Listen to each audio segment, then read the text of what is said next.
sendiri, a'udzubillahi minasyaitonirrajim, maka kana Ibrahimu Yahudian wala Nasraniyan walakin kana Hanifa Muslimah. Ibrahim itu bukan Yahudi, Ibrahim itu bukan Nasrani, dia orang yang lurus dan beragama Islam. Begitu.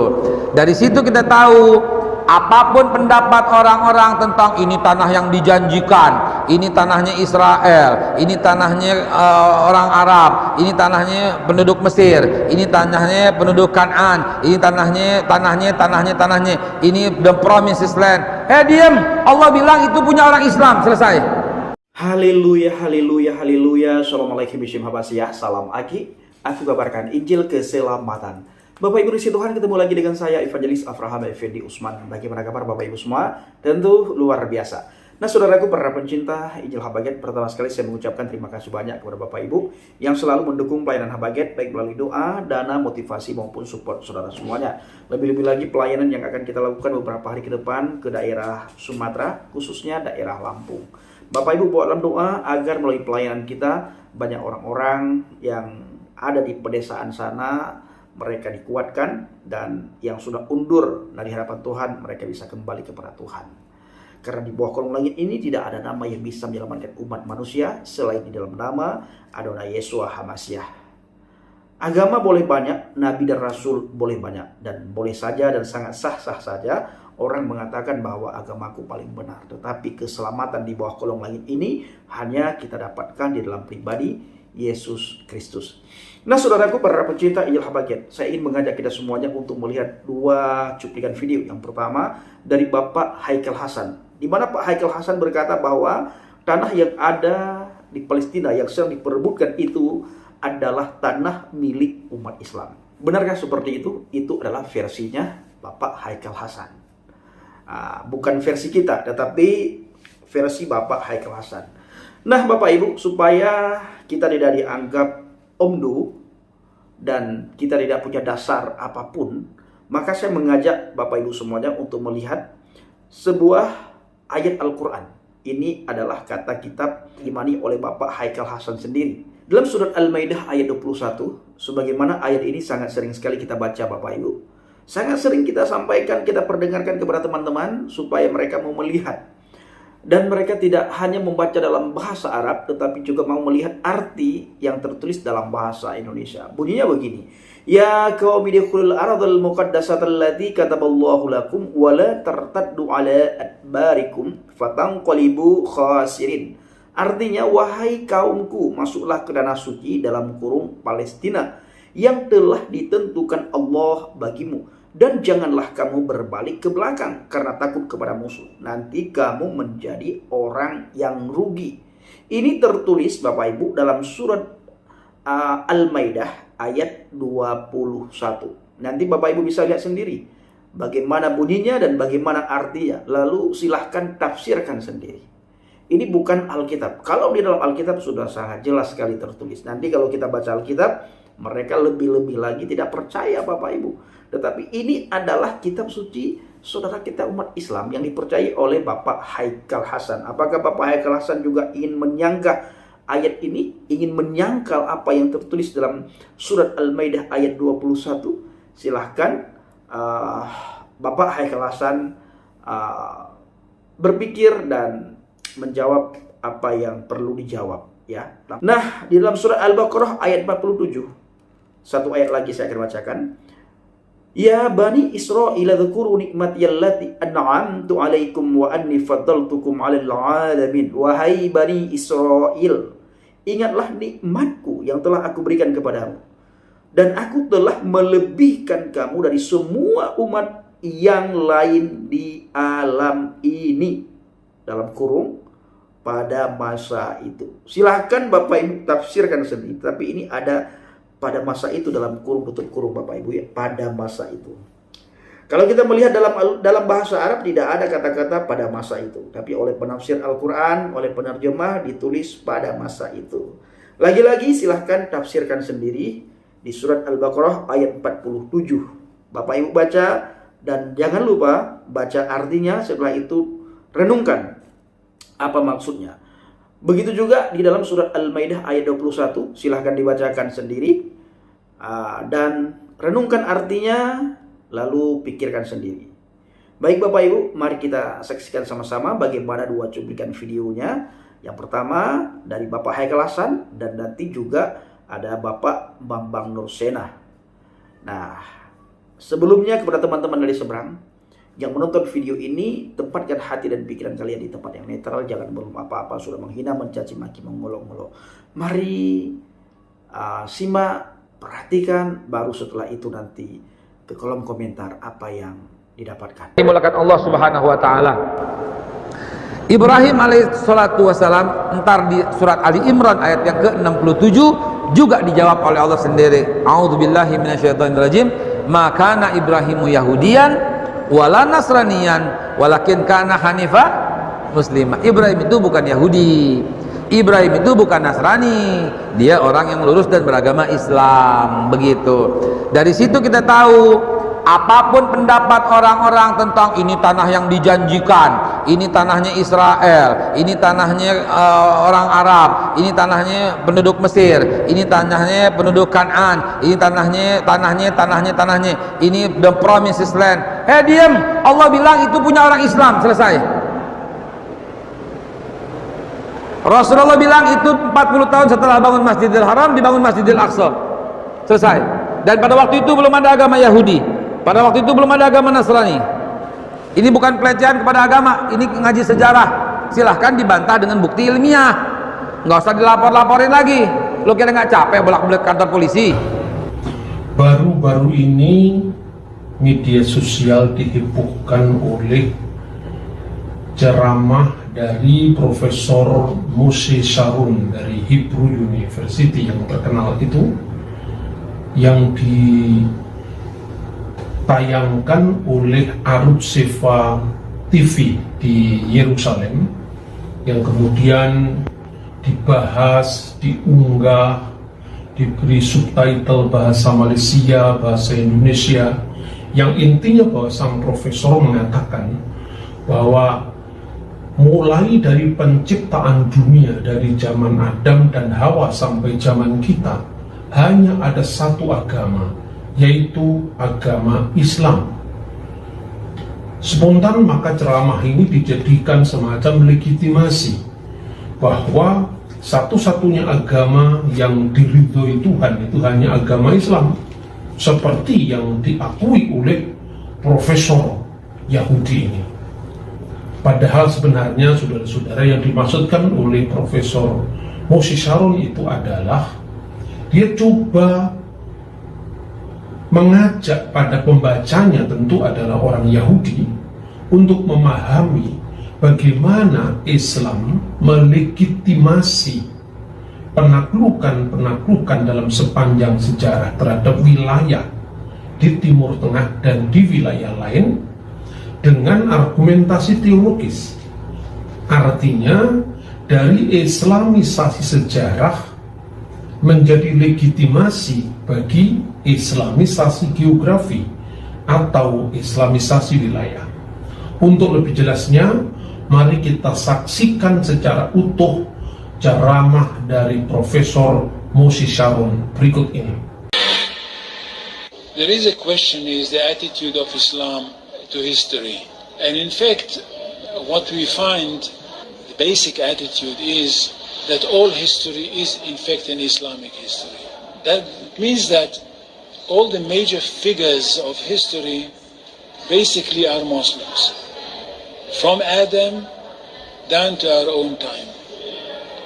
So if the Jews or the Christians are demanding something and basing it on the fact that there was a king called Solomon, or a king called David, or a prophet called Moses, or Jesus, then of course what they are doing, they're saying something which is not true, or in fact they don't know that all these figures were basically Muslim figures. They were, in fact, since the creation of the world there is only one religion, and this is the religion of Islam. So if anybody says, look, there is a place which is connected with Solomon, and that's the place where the Temple of Solomon stood, A true Muslim would tell you, yes, absolutely right. But don't forget that Solomon was a Muslim. And David was a Muslim, and Abraham was a Muslim, and Isaac was a Muslim, and Jesus was a Muslim. And this is what I mean by the Islamization of history. And you can understand that through Islamization of history, you've got Islamization of geography. Anywhere which was connected with these people, or with these prophets, which were all Muslims, becomes a Muslim territory. And therefore, when Islam was not in that area before Muhammad came to it, but it should have been there. In that area, I mean in the Middle East or other parts outside the Middle East, which are now Muslim parts. Any place like this had to be freed, not to be conquered, had to be liberated. So Islam appeared in history in the time of Muhammad, or reappeared in history from their point of view, reappeared in history as a liberator. And therefore there is no Islamic occupation. If somebody occupied anything, it would be always somebody else, not the Muslims. So there is no Islamic occupation, there is only Islamic liberation. Jadi jelas sekali saudara-saudara bahwa yang dimaksudkan oleh Profesor Saron itu sesungguhnya beliau sedang menjelaskan pandangan teologis Islam tentang agama dari perspektif Al-Quran, dari perspektif Islam sendiri, bahwa semua nabi-nabi itu dianggap Islam, mulai dari zaman Adam sampai Abraham, Ishak, Yakub, Musa, Yesus, semuanya adalah Islam. Nah, dengan islamisasi tokoh-tokoh ini, termasuk sejarah dari para tokoh itu, maka kalau Islam menaklukkan suatu wilayah dan pemilik wilayah itu katakanlah misalnya Yahudi yang berasal dari Musa, bahwa ini adalah wilayah kami, orang Israel, bukankah masjid ini didirikan oleh Nabi Daud, dan Nabi Daud adalah nabinya umat Islam? Bukankah Baitul Maqdis ini didirikan oleh Raja Sulaiman atau Raja Salomo, dan Raja Salomo adalah seorang Muslim? Maka dari islamisasi sejarah ini dibenarkan, dilegitimasi islamisasi wilayah. Dan itu yang terjadi dalam sepanjang sejarah Islam. Tatkala Nabi Muhammad dengan 10.000 pasukannya menduduki kota Mekah tanpa perlawanan, maka peristiwa itu disebut Fathu Makkah, pembukaan Mekah, pembebasan Mekah. Begitu juga ada seorang penulis Muslim, sejarawan Muslim yang hidup pada masa dinasti Abbasiyah, namanya adalah Yahya Al-Baladuri. Yahya Al-Baladuri itu menulis buku yang berjudul Futuh Al-Buldan, yaitu pembukaan bangsa-bangsa, pembukaan wilayah-wilayah negara lain. Itu disebut sebagai pembebasan. Maka tidak ada penjajahan Islam, yang ada adalah pembebasan Islam. Begitu kira-kira inti dari ceramah Profesor Sarun. Nah, sekarang saudara-saudara, sebetulnya ada 3 hal untuk mengurai benang kusut tentang klaim wilayah, tentang bahkan sekarang sengketa Israel-Palestina, yang semuanya itu apabila diberikan legitimasi teologis maka akan menjadi kacau, akan menjadi sulit. Ada 3 hal yang bisa kita urai. Yang pertama adalah pengaburan antara aspek normativitas agama dan historisitas agama. Yang kedua adalah mengukur agama orang lain dari ukuran agama kita. Artinya dalam hal ini mengukur teologi agama lain, keyakinan agama lain dari perspektif Islam. Dan yang ketiga, ketika kita membayangkan sesuatu yang ideal dari agama lain itu tidak cocok dengan iman kita atau agama kita, maka Selanjutnya adalah ada tuduhan pemalsuan kitab-kitab suci agama-agama lain dulu. Kita akan membahas dulu yang pertama, pengaburan antara normativitas dan historisitas agama. Biasanya saudara-saudara muslim percaya bahwa nabi dan rasul yang dikenal namanya dalam Al-Quran itu ada 25 nabi. Mulai dari Nabi Adam, Idris, Hud, Nuh, sampai Ibrahim, Ismail, Ishak, sampai Zakaria, Isa, dan Muhammad Sallallahu Alaihi Wasallam. Tetapi sesungguhnya tradisi Islam itu mempercayai bahwa sebenarnya ada lebih daripada sekedar 25 nabi dan rasul. Ada 124.000 nabi yang tidak disebutkan namanya, dan ada 313 rasul yang tidak disebutkan namanya. Dengan demikian, apabila di Al-Quran tidak ada nama Nabi Yesaya, Nabi Yeremia, Nabi Daniel, maka itu Nabi Islam juga. Makanya di Alexandria, Mesir ada Masjid Nabi Daniel. Dalam tafsir-tafsir Al-Quran mulai dari At-Tabari, Ibnu Katsir, ada nama-nama, misalnya nama Nabi Yesaya, Nabi Yeremia, Nabi Yehezkiel, yang itu sesungguhnya riwayat-riwayat Yahudi Kristen yang kemudian diislamisasikan. Bahkan tidak hanya itu, nabi-nabi, kalau bisa disebut nabi sebetulnya, tapi tokoh-tokoh agama di luar tradisi agama Semitik, Yahudi, Kristen, dan Islam maksud saya, itu dianggap nabi pula. Misalnya tafsir Al-Qasimi menyebut bahwa sesungguhnya Siddhartha Gautama itu tidak lain adalah Nabi Zulkifli. Maka itu disebutkan dalam surat Al-Anbiya ayat 85, wa Ismaila wa Idrisa wa Zulkifli kullu minas sabirin. Dan Ismail dan Idris dan Zulkifli yang semuanya termasuk orang yang sabar. Nah, kemudian dalam konteks seperti ini saya kira tidak cukup kita hanya mendasarkan pada tafsir agama kita, baik yang Islam dengan tafsir Al-Quran, yang Kristen dengan tafsir Injil, tidak bisa. Karena apa? Wahyu itu berlaku bagi yang mempercayai, dan tidak bisa kita jadikan ukuran untuk sejarah dunia yang jelas menganut agama yang berbeda dengan kita. Misalnya, tatkala seorang mengidentifikasi Ibrahim itu seorang muslim, tidak cukup kita hanya membaca ayat Al-Quran. Misalnya di dalam surat Al-Baqarah ayat 131, dan berfirmanlah kepadanya Tuhannya, aslim, Islamlah, taatlah.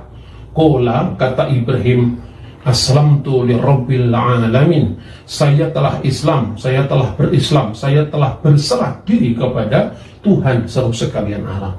Apakah ini bukti bahwa Ibrahim adalah seorang muslim? Nanti dulu.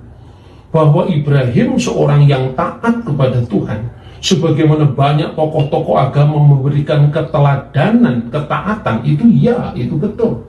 Tetapi bukan berarti kalau ada orang yang taat sejalan dengan istilah Arab aslam, ya, yuslimu, islaman, tidak berarti agamanya Islam. Tidak cukup hanya studi bahasa, apalagi itu dikaitkan dengan kitab agama tertentu. Sebab misalnya begini ya, di Jawa Tengah itu ada seorang tokoh aliran kepercayaan namanya Raden Ngabei Sukino Hartono. Kira-kira tahun 1930-an mendirikan paguyuban aliran kepercayaan namanya Paguyuban Sumarah. What is the meaning of Sumarah? Apakah arti Sumarah itu di dalam bahasa Jawa? Sumarah itu artinya submission to will of God, berserah diri kepada kehendak Tuhan. Ya persis sama dengan kata Islam, kata aslam, yang kemudian orang yang taat namanya muslimin, muslimat, agama yang mengajarkan ketundukan, ketaatan kepada Allah Subhanahu wa ta'ala disebut al-Islam. Tapi masalahnya, kalau Ibrahim taat, Ibrahim disebut secara par excellence agamanya Islam. Berarti Ibrahim yang taat di dalam bahasa Jawa, Ibrahim Sumarah mengkersaning Gusti Allah. Dia taat kepada kehendak dari Tuhan. Kalau Yesus taat berarti Yesus sumarah meringkersaning Gusti Allah. Tidak berarti hidupnya Yesus di abad pertama menganut paguyuban sumarah 1930-an. Tidak berarti Abraham yang hidup kira-kira tahun 1900 sebelum Masehi menganut paguyuban kepercayaan sumarah dari Jawa Tengah. Nah ini kabur antara normativitas dan historisitas agama. Nah sekarang begini saudara-saudara, sangat mudah kita ini melakukan cross-check tentang tokoh-tokoh sejarah. Bukankah banyak prasasti-prasasti yang ditemukan pada zaman Abraham, bahkan sebelum zaman Abraham? Misalnya prasasti Ur-Nammu, prasasti Nusi, itu kira-kira sejaman dengan Abraham tahun 1900 sebelum Masehi. Undang-undang Lipit Ishtar atau Lipit Ishtar Code, Undang-undang Hammurabi, itu kira-kira setelah zaman Ibrahim, sebelum zamannya Nabi Musa. Tinggal mudah, di sana ada pemujaan Dewa Marduk, pemujaan Dewa Marduk oleh Raja Hammurabi. Jadi ada agama yang menyembah Marduk. Begitu juga pada zaman Abraham, tapi tidak sepotong pun kata Islam muncul pada zaman Abraham, pada zaman Musa, pada zaman Yesus, tidak ada itu. Padahal terlalu banyak prasasti yang menunjukkan eksistensi agama Hindu, eksistensi agama Buddha yang sampai sekarang Anda bisa lihat di museum. Dan tidak ada yang mengatakan Buddha beragama Islam. Ajaran Siddhartha Gautama itu namanya Dhamma. Dhamma itu adalah ajarannya Sang Buddha. Dan itu identik kata Pali Dhamma dengan kata Sanskrit Dharma. Dan itulah identitas dari agama rumpun India ini, baik Hindu maupun Buddha. Misalnya, prasasti Batu Asoka itu kira-kira berasal dari tahun 230 sebelum Masehi. Dalam prasasti itu dikisahkan bahwa ada seorang raja yang bernama Dewa Nampriya Priyadarsin, itu memerintah antara tahun 260 sampai tahun 232 sebelum Masehi. Dia mengunjungi kota kelahiran Sang Buddha. Lalu dia menorehkan prasasti Asoka di situ. Kira-kira bunyinya demikian. Anda bisa cek sendiri.